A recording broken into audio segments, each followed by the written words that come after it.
একদিকে তিনি নেতা, অন্যদিকে তিনি অভিনেতা। বাংলা ইন্ডাস্ট্রির নায়ক দেব হোক কিংবা তৃণমূলের বিদায়ী সাংসদ দীপক অধিকারী, রাজনৈতিক সৌজন্যতা দেখানোর ক্ষেত্রে কখনো পিছপা হননি তিনি।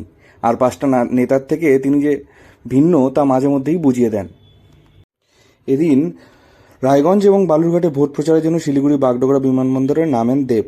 বিমানবন্দর থেকে বের হওয়ার সময় তাকে দেখে বিজেপি কর্মী জয় শ্রীরাম স্লোগান দিতে থাকেন। তা শোনার পর দেব সেই বিজেপি কর্মীর দিকে এগিয়ে যান। সৌজন্য দেখিয়ে সেই বিজেপি কর্মীকে কাছে ডেকে হাতে মিলিয়ে গলা জড়িয়ে ধরলেন দেব। আমার 10 বছর হয়ে গেল রাজনীতি বলতে।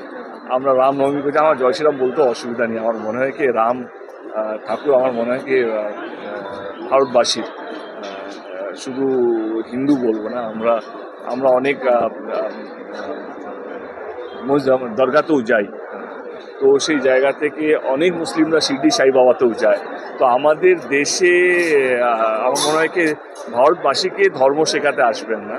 এবং ঠিক আছে, কিছু কিছু উত্তেজিত হয় না কি কর্মীরা বিরোধী দলকে দেখলে, আমার মনে হয় ঠিক আছে, একটু দেবকে দেখলে একটু স্লোগান হবে না, তাহলে কি মানে আছে। আর দেব জানে কিভাবে পুরো ব্যাপারটা হ্যান্ডেল করতে হয়। আমার মনে হয় সব কিছু রাগ ও অভিমান দিয়ে হয় না, কিছু কিছু জিনিস ভালোবাসা দিয়েই হয়ে যায়, এবং যেটা দেখতেও পেলে।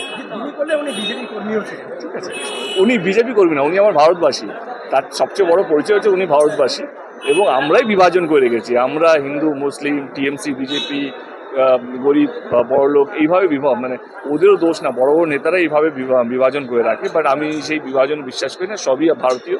আমরা চাই যেই অভিনেতা বিদায়ী সাংসদ বলেন যে সবকিছু রাগ অভিমান দিয়ে হয় না, কিছু কিছু জিনিস ভালোবাসা দিয়েও হয়। যে ব্যক্তি তাকে দেখে জয় শ্রীরাম স্লোগান তুলেছেন, সে ব্যক্তি যে রাজনৈতিক দলেরই হন না কেন, তিনি ভারতবাসী, এমনটাই মনে করেন দেব। তার কথা তিনি বলেন যে আমরা এই বিভাজনটা করে রেখেছি, হিন্দু, মুসলিম, বিজেপি, তৃণমূল, বড় বড় নেতা এই বিভাজন তৈরি করে।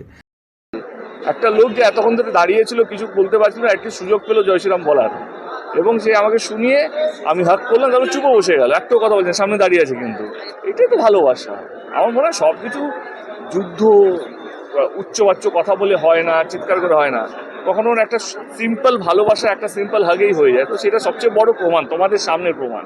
মানে এইটা তো আমার সাজানো না, বা উনিও জানতেন না আমি বেরোবো কি বেরোবো না। উনি নিজের দলের কোনো কর্মীর জন্য বা নেতার জন্য ওয়েট করছেন। আমরা এটাই সবচেয়ে বড় উদাহরণ, এটাই সবচেয়ে বড় এক্সাম্পল। এছাড়াও তিনি বলেন যে নির্বাচনী প্রচারে ভালোই সাড়া পাচ্ছেন তিনি বলেন যে তিনি চান যে সব আসনেই তারা জিতবেন, কিন্তু বাকিটা জনসাধারণের উপর নির্ভর করছে।